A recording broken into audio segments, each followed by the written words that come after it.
Hi there.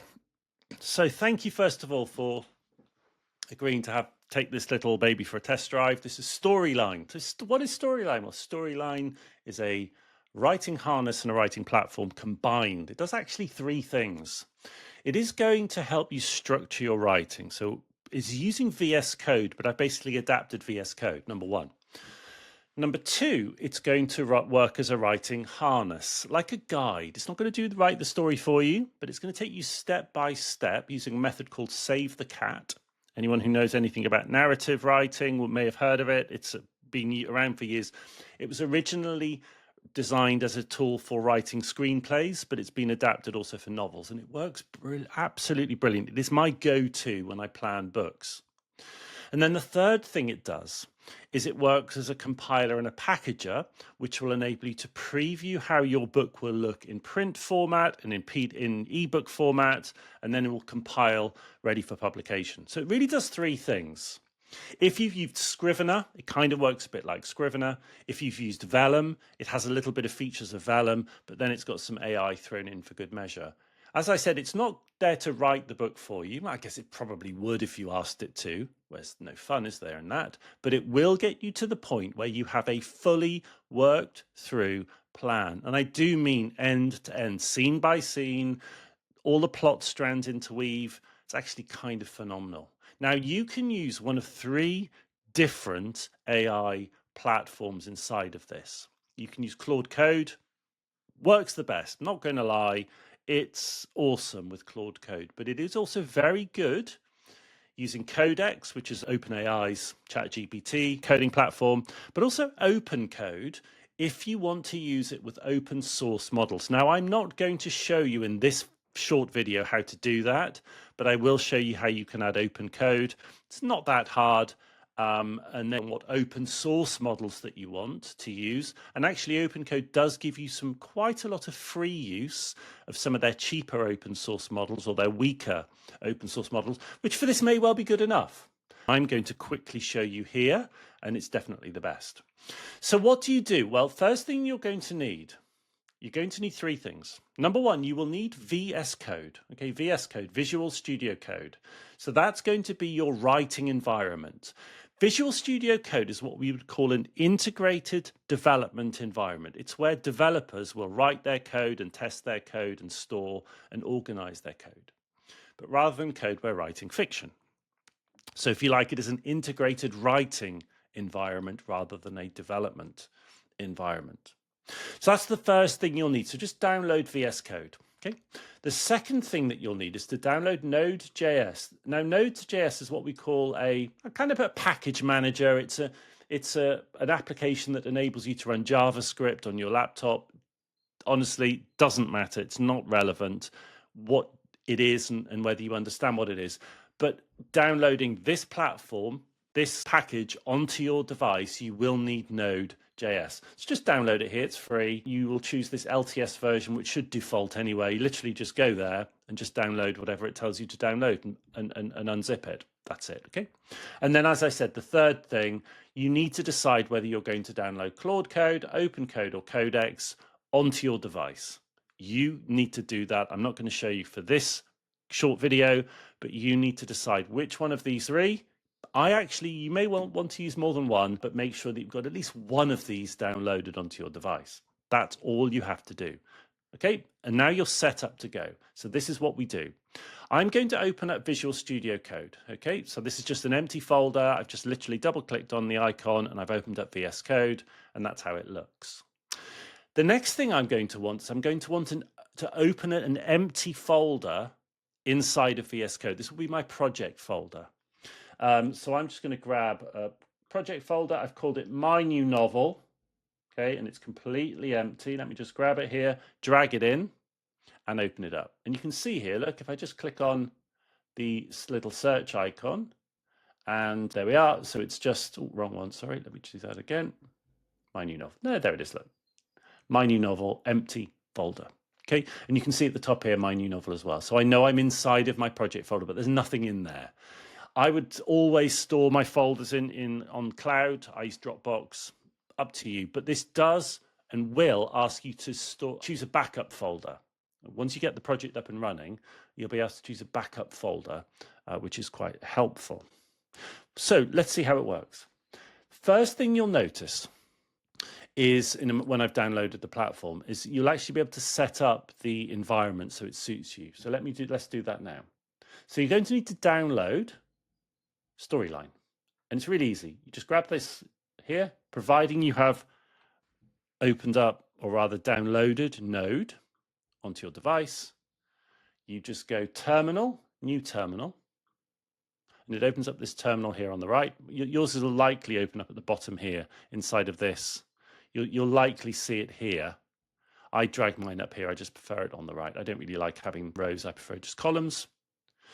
Doesn't matter where it is. You're not going to use it much. And then you just put in that command into the terminal, and then it installs everything. And then you'll see here on the left, I've got a bunch of folders turn up.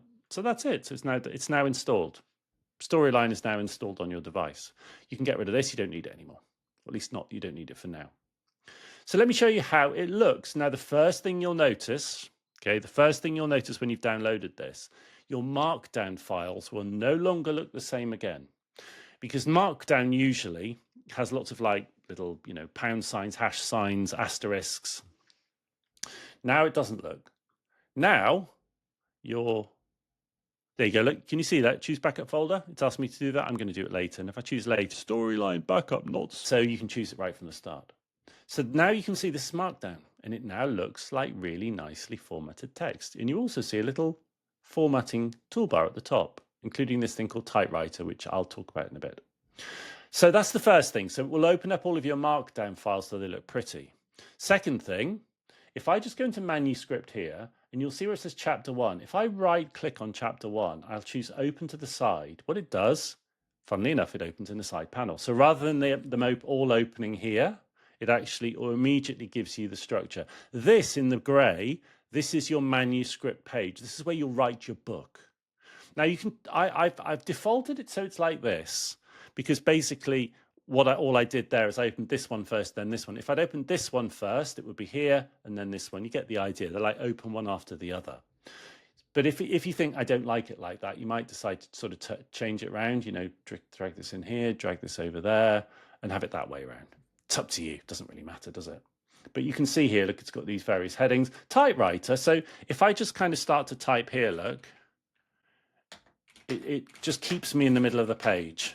If I turn that off, it just will take me to the bottom of the page. So it just keeps you in the center of the page when you're writing, so you're not having to look at the bottom of the screen. It's pretty basic stuff, actually. Scrivener uses it. Vellum uses it. It's quite kind of basic. I like it inside of Scrivener, so I usually keep it turned on. I might turn it off inside of the supporting documents. So what you have here, this is your manuscript. This is the documentation you'll be working from, and this is what AI will build for you. At the moment, there's nothing there. This is just the configuration folder file. But once you start building your project, you'll see it here. But there's a couple of other really nice features. Really happy with these. Let me show you them. So I've opened up my chat. This is my chapter 1. I can preview how it will look in print and ebook format.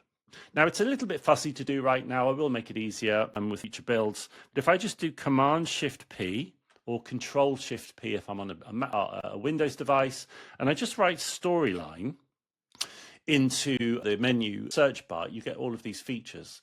And the ones that I want to quickly show you, Open Live Chapter Preview. If I click on that, it gives me how it will look when it's in print format, or when it's in iPad format, or when it's in Kindle format. You can see here, there's a little bit of work I need to do with it. It's not perfect, but we're getting close to it. It's not bad at all. Let's go back to print. It will do things like this. You can also change the font if you want to. I prefer just classic serif. There we are. Hang on, just classic sans serif rather. There we go. And you can change the to block paragraphs if you want, rather than indents. You can change the first page style, so like the chapter style. Really basic at the moment. It's not like Vellum has hundreds of them. I've only got 3, but I'll probably add more. You can get the idea there. And then also things like ornamentation. So like your scene breaks, you can change different scene breaks. So that's how the live chapter preview works. And then the last thing that I'll just quickly show you, again, Command-Shift-P to open up the menu. Just type in Storyline. I can compile them. So I'll just show you print for now. Compile to print. What compile to print does, see at the bottom here, look, reveal in Finder.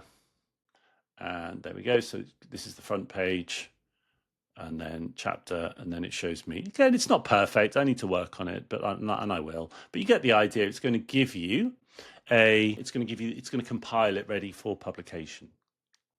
So that's essentially your writing platform. I'm going to be adding quite a few more features to it, but that's basically how your writing platform works. But the AI is really interesting.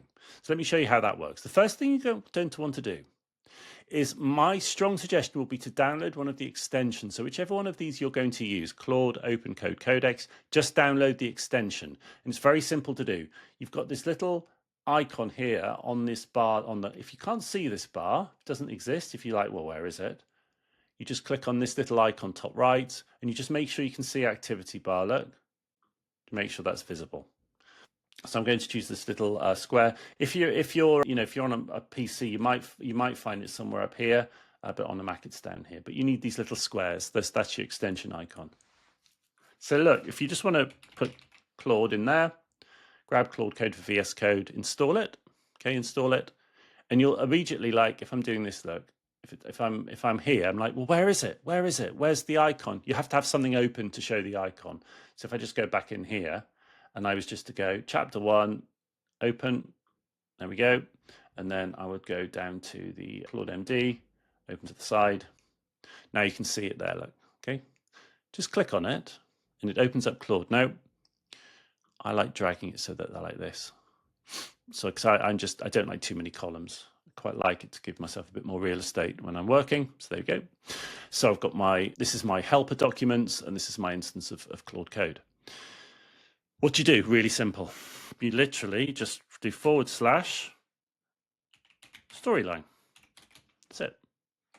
And what that will do is it will invoke the agentic storyline planning framework. So it's going to go through a series of like scripts, like instructions. It's going to read them. There's all the stuff here that's on the left. And what it will do is it will start up a process, if you like, to begin planning the book. There you go. Save the cat planning harness. Let's build your novel. And it will start with the genre, and then it will go through characters, and it will ask for a basic premise, roughly what's the premise of the book, and then it will go through the characters, and then from the characters it will build the plot, how the characters interrelate with each other. So really, that's kind of in a nutshell how it works, and you just step by step. If I just show you, let me just show you this book that I've been writing. This is like my test book that I've been writing with it. And what it did is it gave me all of these documents here, relationship web and beat sheets and subplots and scene outline. And then it gives me this kind of chapter flesh out, which is this one here, look. And really, really amazing. I mean, this has just been incredible. It just gives you each scene, tells you what to do at the beginning, do this, do this, do this, an outline of the scene. It gives you things like, dialogue anchors, and it just takes you through. And this is the whole book, scene by scene. It's really phenomenal. The last thing to say, what I have also done, I'm just very aware that if you're a Claude Code user, it's very expensive.